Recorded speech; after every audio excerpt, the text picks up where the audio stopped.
उपमुख्यमंत्री अजित पवार यांची भेट घेण्यासाठी रायगड जिल्ह्यातील शिवसेनेचे 3 आमदार मंत्रालयात पोहोचले असल्याची माहिती समोर आली आहे। रायगड जिल्हा पालकमंत्री पदाचा खरं तर वाद सुरू असतानाच रायगड जिल्ह्यातील शिवसेनेचे 3ही आमदार मंत्री भरत गोगावले यांच्या सोबत उपमुख्यमंत्री अजित पवार यांची भेट घेण्यासाठी मंत्रालयात दाखल झालेत। शिवसेना आमदार महेंद्र थोरवे, महेंद्र दळवी आणि रोजगार हमी योजना मंत्री भरत गोगावलेंनी अजित पवारांची भेट घेतली।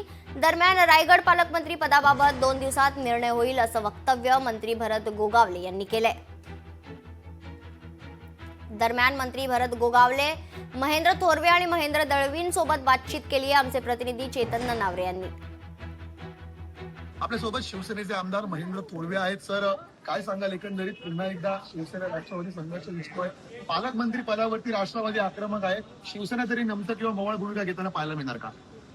आम्ही बाळासाहेबांची शिवसैनिक, शिंदे साहेबांच्या नेतृत्वाखाली शिवसेना संपूर्ण महाराष्ट्रात झपाट्याने वाढताना दिसत आहे। आज राज्यामध्ये पुन्हा एकदा शिवसेना महायुतीचं सरकार आलेलं आहे।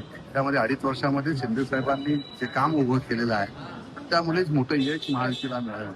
त्यामुळे रायगडचं पालकमंत्रीपद हे शिवसेनेकडे राहावं ही ठाम भूमिका आमची 3ही आमदारांची त्या ठिकाणी आहे।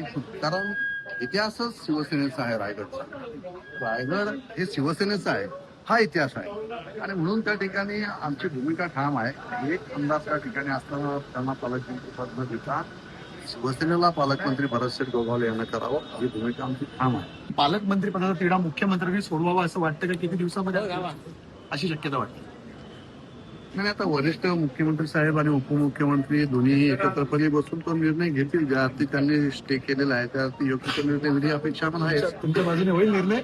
नक्की झालाच पाहिजे। आमची भूमिका असते आमचं बघा, आम्ही संपूर्ण महाराष्ट्राने जो शिवसेनेचा उठाव पाहिलेला आहे त्या उठावामध्ये भरत शेठची फार मोठी भूमिका, आम्ही दोन्ही आमदार एकत्रपणे येऊन शिंदे साहेबांच्या बरोबर ठामपणे उभे राहिलेलो। त्यामुळे आमची भूमिका जी पालकमंत्र्यांची फार छोटीशी मागणी हो, ही मागणी मुख्यमंत्री दोन्ही उपमुख्यमंत्र्यांनी माझ्या मते त्याची वेळच करायला पाहिजे होती, ही वेळच नाही येऊन द्यायला पाहिजे होती।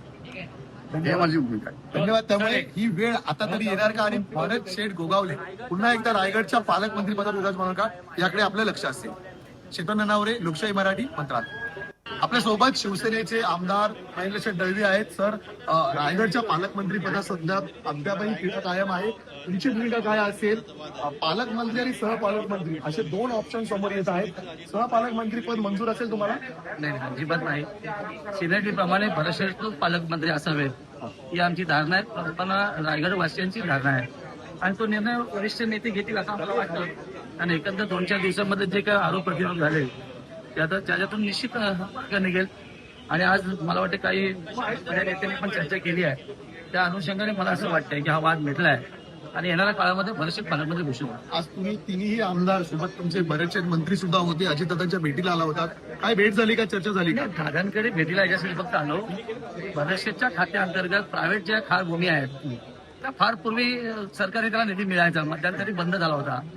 दादांना अर्थमंत्री म्हणून विनंती करायला आलो किंवा बरेचशेंना विशेष बाब निधी दिला तर माझ्या भागातल्या ज्या खार भूमी योजना आहेत प्रायव्हेट त्याला खऱ्या अर्थाने मदत होईल, हा त्याच्या मागचा उद्देश होता। भरवशाच्या रूपाने पालकमंत्री होणार, कारण प्रोटोकॉलच सांगतो 4 टर्मचे ते आमदार आहेत, मंत्री आहेत आणि सगळ्या रायगडवासियांची इच्छा आहे, त्याच्यामध्ये हा वाद उठून आला। आणि मागच्या वेळेला शिवसेनेचे पालकमंत्री होते उदय सामंतच्या रूपाने, त्यामुळे आमचा अधिकार आहे। पण थेट आता इशारा दिला जातोय की रायगड जिल्ह्यामध्ये फिरू दिलं जाणार नाही, त्याला काय प्रत्युत्तर? कोणाकडनं? राष्ट्रवादीकडून। रायगडमध्ये शिवसेना ताकद जबरदस्त आहे, कोण कोणाला फिरून देणार नाही दिसेल आपल्याला, असं होतं का कधी?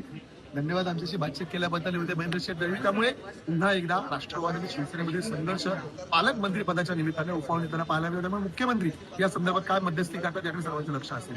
चेतन नावरे, लोकशाही मराठी, मंत्रालय। जे झालंय ते झालंय, आता जे काय होईल ते पण चांगलं होईल आणि आता 2 दिवसामध्ये त्याचा निर्णय होईल। तुम्ही कोणी काळजी करू नका, पालकमंत्री पदावर ठाम आहे।